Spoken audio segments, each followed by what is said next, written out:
The school gates stood open, but the atmosphere was anything but welcoming.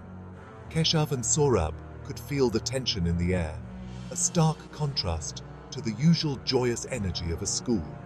Teachers huddled together, their faces etched with worry. Students whispered amongst themselves, their eyes darting around nervously. Ria's disappearance had cast a dark cloud over the usually bright halls. It was as if a predator had stalked the playground, snatching away their innocence along with Ria. Keshav, ever the observer, noticed the fear in the eyes of the younger children. Saurabh, his face grim, felt the weight of responsibility pressing down on him. They had to find Ria. They had to bring her back safely. A wave of helplessness threatened to engulf them, but Keshav quickly regained his composure. There was no room for despair. Not yet. They had a case to solve. Every minute counted. Let's start with the staff. They might have noticed something unusual. Saurabh nodded, his mind already racing. Every detail, every observation could be a piece of the puzzle. The clock was ticking. The race to find Ria had begun. The teachers, though hesitant at first, were eager to cooperate. Each shared snippets of information, fragments of Ria's day that painted a picture of normalcy shattered. She had been her usual cheerful self, engaged in class and excited about the upcoming school play. There was no sign of distress, no indication that anything was amiss. One teacher, Mrs. Sharma, mentioned Ria's close bond with her classmate Priya. They were inseparable, always giggling and sharing secrets.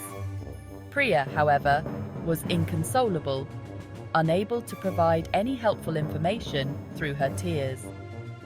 She had last seen Ria at lunch, waving goodbye as Ria headed towards the library. Keshav listened intently, his mind sifting through the information, searching for anomalies. He noticed a group of students huddled in a corner, their eyes wide with fear and fascination. They were whispering amongst themselves, casting furtive glances towards Keshav and Saurabh. Those students, they know something. Saurabh followed his gaze. Let's see what they're not telling us.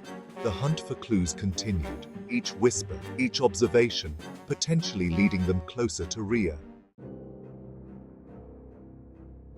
The school's security system, though outdated, provided a crucial lead: CCTV footage of the main gate. The grainy images showed Ria leaving the school building, her backpack slung over her shoulder, her gait carefree. But something wasn't right. A man, his face obscured by a baseball cap, lingered near the gate, his eyes fixed on Ria. As Ria approached, the man engaged her in conversation. Ria initially seemed hesitant, but then, to their horror, she willingly got into a waiting van with him. The van sped away, leaving no trace except for the chilling image of Ria's trusting smile fading into the distance. Who is that man? The grainy image provided little in the way of identification. The man's face was shrouded in shadow, his features indistinguishable. But one detail stood out, a detail that sent a chill down Keshav's spine. He's wearing a school ID lanyard. He's a teacher.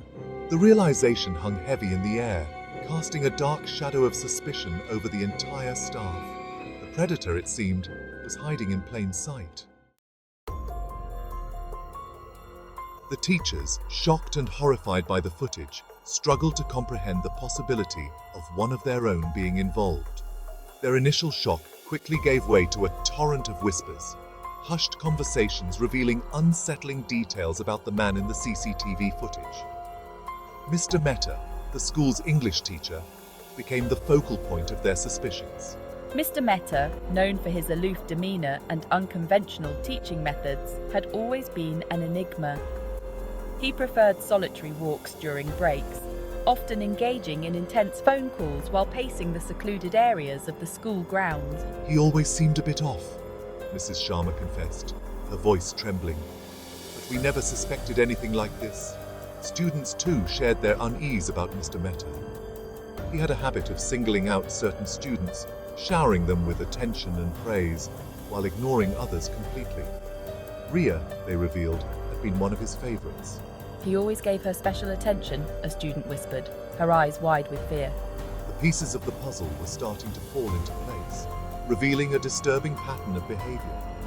Mr. Mehta, it seemed, wasn't just an eccentric teacher. He was a master manipulator, weaving a web of trust around his victims. Further investigation into Mr. Mehta's recent activities revealed a series of alarming actions. He had been showering Raya with gifts, expensive books, imported chocolates, and even a custom-made necklace with her initials engraved on it. He justified these gifts as rewards for her academic excellence, but the extravagance raised red flags. He was grooming her, Keshav said, his voice cold with realization, gaining her trust, making her dependent on him. Saurabh felt a surge of anger. The predator had meticulously planned his attack, exploiting his position of authority to prey on an innocent child. Students also reported overhearing strange conversations between Mr. Mehta and Riya. He would often whisper to her in the hallway, his hand resting on her shoulder in a way that made them uncomfortable. He would tell her stories, one student revealed, stories about a magical world where they could be together forever. The manipulation was insidious, subtle yet effective. Mr. Mehta had slowly but surely drawn Riya into his web of lies, making her believe that she was special, that he was the only one who truly understood her.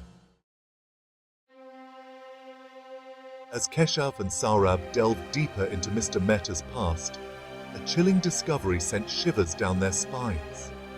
A former student, now in college, came forward with a disturbing account of her own experience with Mr. Mehta. She described how he had singled her out for special attention, showering her with gifts and praise. He would often keep her back after class, making her uncomfortable with his lingering touches and inappropriate comments. This student had reported the incidents to the school authorities, but her claims were dismissed as overreactions of a hormonal teenager. They called me a liar, she said, her voice choked with emotion. No one believed me. This wasn't just a case of a misguided teacher, it was a pattern of predatory behavior. Mr. Mehta had a history of inappropriate conduct with his students, and the school had turned a blind eye. The realization was sickening. They had failed Riya. They had failed this other young woman. Keshav felt a surge of anger. This man had been allowed to continue his predatory behavior unchecked, putting countless students at risk. The school's negligence was appalling, but right now their focus had to be on finding Riya. Keshav and Saurabh stood in the principal's office, the weight of their findings heavy in the air. The principal, his face pale and drawn, listened in stunned silence as they presented their evidence against Mr. Mehta. The CCTV footage, the witness testimonies, the disturbing pattern of behavior. It all pointed to one horrifying conclusion. "We need to contact the police," the principal stammered, his voice trembling. This is unthinkable." Keshav held up a hand, stopping him. There's no time. Every minute that passes puts Riya in more danger. Keshav's mind raced, piecing together the fragments of information, searching for a connection, a clue to Mr. Mehta's whereabouts. And then it hit him. The stories Mr. Mehta had been telling Riya, the ones about a magical world, they weren't just stories, they were clues. He's taking her to the old abandoned amusement park, Keshav said, his voice filled with urgency. That's his idea of a magical world. Saurabh didn't waste any time. He grabbed the car keys, his eyes meeting Keshav's. Let's go bring Riya home. The clock was ticking. The race to save Riya had entered its final, most crucial stage.